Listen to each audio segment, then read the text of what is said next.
যশোর ৪ আসনের সংসদ সদস্য ও জেলা জামায়াতের আমির গুলাম রসুলের মেয়ে মেহজাবিন জান্নাত অনন্যার বিরুদ্ধে স্থানীয় একটি মাদ্রাসার শিক্ষার্থীদের মারধর ও বেপরোয়া আচরণের অভিযোগে এমপির বাড়ি ঘেরাও করে বিক্ষোভ করেছে বিক্ষুব্ধ অভিভাবক ও এলাকাবাসী। মঙ্গলবার সকাল 10টার দিকে যশোর শহরের নীলগঞ্জ সুপারিবাগান এলাকায় অবস্থিত সংসদ সদস্যের বাড়ির সামনে এ বিক্ষোভ করে তারা। এ সময় বিক্ষুব্ধ জনতা সংসদ সদস্য গুলাম রসুলের বাড়িতে ইটপাটকেল নিক্ষেপ করে ভাঙচুর চালায়। বিক্ষোভকারীদের অভিযোগ, সংসদ সদস্যের বাড়ির বিপরীতে অবস্থিত আল মাদ্রাসাতুল শরিয়াহ এর শিশু শিক্ষার্থীদের সোমবার বিকেলে মারধর ও ভয়ভীতি দেখান এমপির মেয়ে অনন্যা। পরে বিষয়টি নিয়ে আলোচনার মাধ্যমে পুলিশ, মাদ্রাসা কর্তৃপক্ষ এবং সংসদ সদস্যের মধ্যে সমঝোতা হয়।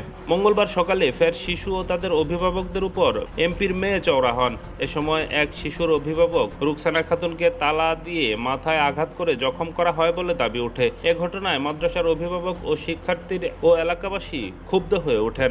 তারা সংঘবদ্ধ হয়ে এমপির বাড়ি ঘেরাও ও বিক্ষোভ শুরু করেন। এক পর্যায়ে বাড়ির গেট ভেঙে ভেতরে প্রবেশের চেষ্টা করেন এবং ইটপাটকেল নিক্ষেপ করে জানালার কাঁচ ভেঙে দেন তারা। খবর পেয়ে পুলিশ ঘটনাস্থলে উপস্থিত হয়ে পরিস্থিতি নিয়ন্ত্রণে আনার চেষ্টা করে। প্রায় ৩ ঘন্টা পর বিক্ষোভকারীদের সরিয়ে দেয় পুলিশ।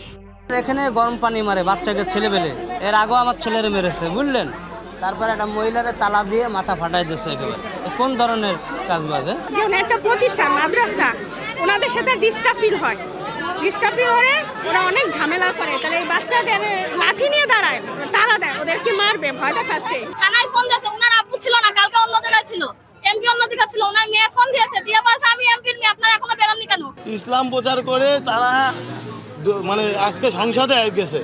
সেই দল কিভাবে তার ফ্যামিলির লোক আজকে মাদ্রাসার ছোট ছোট 7-8 বছরের বাচ্চাদের উপরে এরকমভাবে হামলা করে। আমার বাসা ভাঙচুর করেছে, আমার গেট ভাঙচুর করেছে, বাসার বিভিন্ন গ্লাস টাস ভাঙচুর করেছে। মেয়ে যাওয়ার পরে আমার মেয়েকে তারা মারে। আমি তখন বললাম যে আমার মেয়েটা অসুস্থ, সে সাইকিয়াট্রিকের রোগী দীর্ঘ 20 সাল থেকে।